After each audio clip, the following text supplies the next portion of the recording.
All right, so currently removing the transmission. So I lowered this down onto a jack to where it's holding it. And then I'm also gonna undo all these bolts. I'm keeping them in order. So I started at this one and I just count each like as I go and put them in order all the way around. I also drained the trans fluid as well. But yeah, and then just pull it off. There are 9 trans bolts altogether that are holding it on, and 2 of those are including the star bolts, the ones that hold the starter on. So you have to take it off though, because it goes through the block to the trans. So I'm sorry. So there's 10, right? 1, 2, 3, 4, 5, 6, 7, 8, 9, 10 altogether, and you gotta hit it with a mallet to separate it. Make sure you have a second person here, and slowly take it apart. All right. So with our 10 bolts altogether, not 9, 10.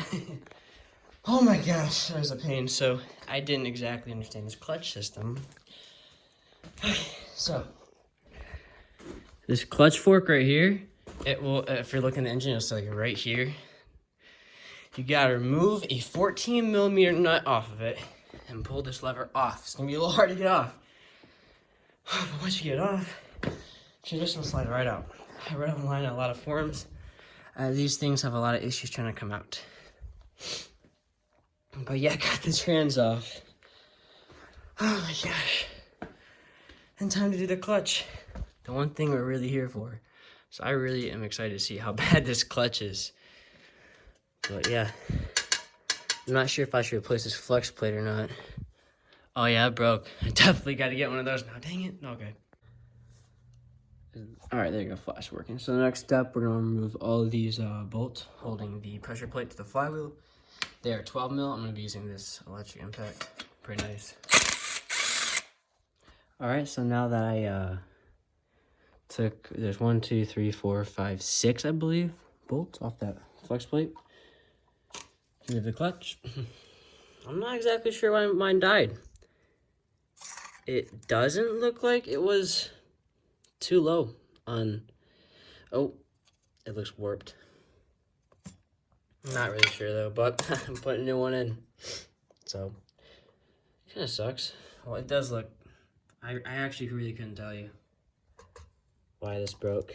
If someone else knows more about clutches in the description, that'd be great if you could tell me.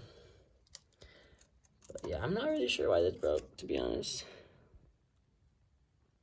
It doesn't look like too low, like compared to my other one over here. I don't know. Well, not exactly sure why this clutch went, but whatever. I'm replacing it anyways, so yeah. Easy as that. Just take her out, and then I'm gonna do the flywheel as well. I mean, yeah, she's pretty beat up here, so gotta undo these 6 nuts in the middle here. So I guess a 17 didn't work as an 18. My bad. So what ended up happening? I can't speak. What ended up happening was that was not doing enough torque. So I ended up putting one of these bolts back in and one of these bolts in here. And I'm gonna do this trick. It lets you, well, this is not a breaker bar, but it's a broken torque wrench, so a breaker bar over there. Basically, this lets the flywheel not move and you can get your bolts undone. All right, not really sure where I left off, but I did make a screw up and I had to return some things and buy some things. Now I'm here.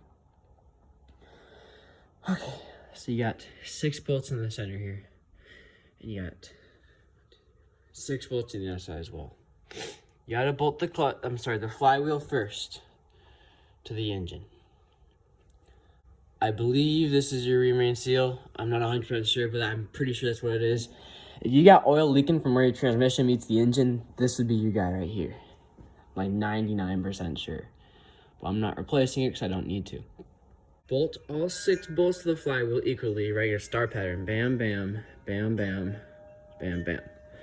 Make sure you're I can't speak, it's so cold. You're also lined up.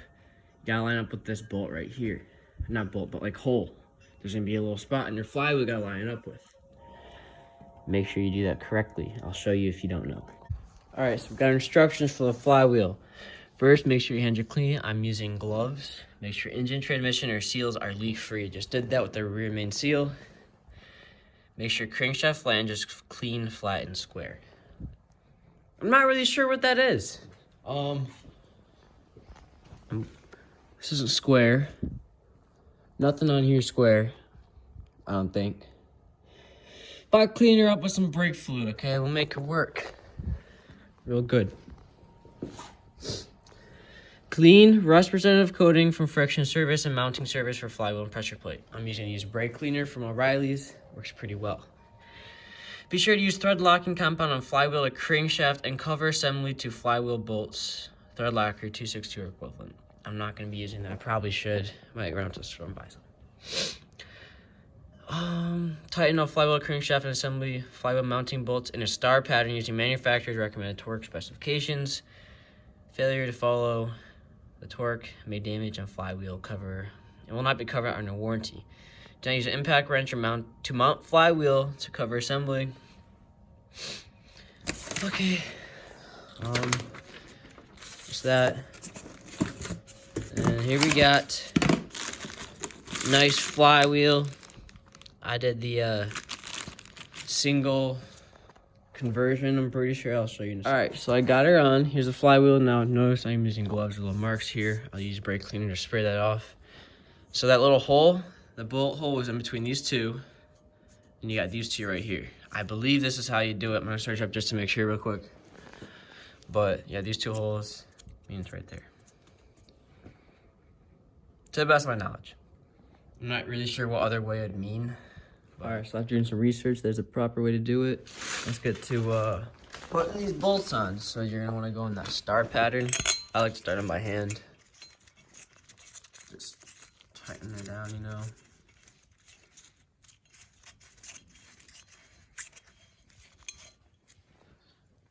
Like that.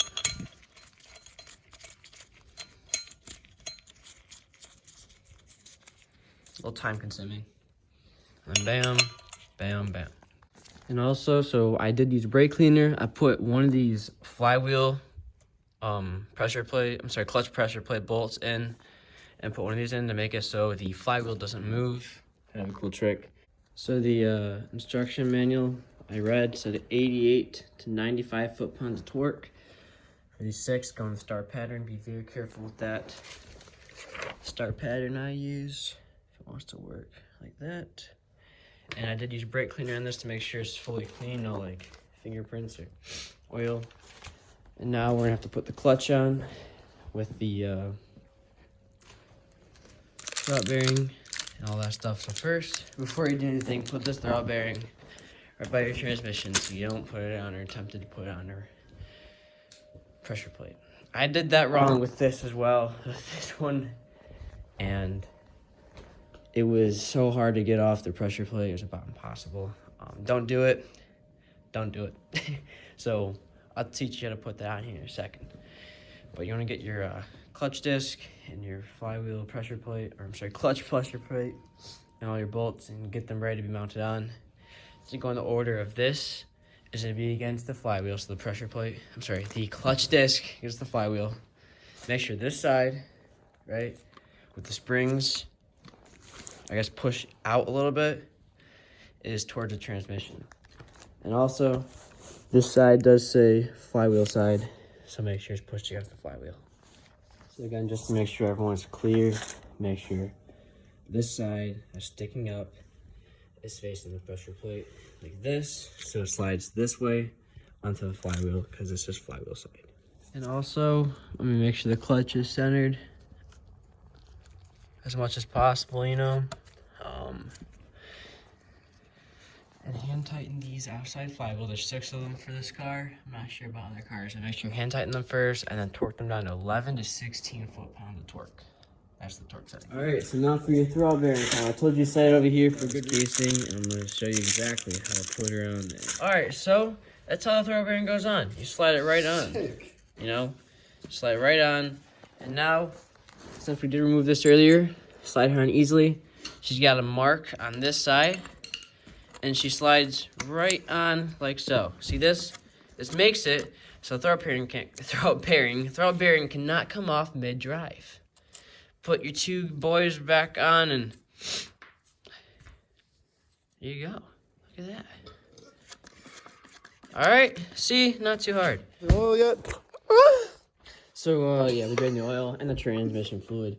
So we had to put her on a little bit because off camera, with the camera on, it's kind of impossible to do it. Yeah. Basically, we set it up, but you're retarded, so we didn't. Don't say the R word, man. I take that offense. We put the starter on with the 2 bolts, and there were 8 bolts for, or I think 8, something like that, for transmission. We just slid it on, and we did notice this a little loose. All you gotta do is mess with it a little bit. You push it one way, and you hear a click, and that's how you know she's good. So, because what? Move the socket for a second. I mean, take off the bolts. We have to somehow get this off the lift to do the timing. Why? Because this ain't coming off. Oh my gosh, it might. It will. We're cracked. So now we're gonna. Anyway, so now we got everything back on. We're doing the timing chain and the timing belt. All right. So I know a lot of that may have been complicated. I'm sorry about that. It's kind of a DIY and process, so we're trying our best to make this pretty simple for you guys. But yeah, it's the first time for me as well, so I'm trying to figure it out at the same time. Thank you for watching, and I hope this helps you guys if you have a Tiburon, or I guess a lot of front-wheel drive cars are the same. So, but yes, if you're doing this with me, stay tuned until the next video. I'm doing time belt and water pump.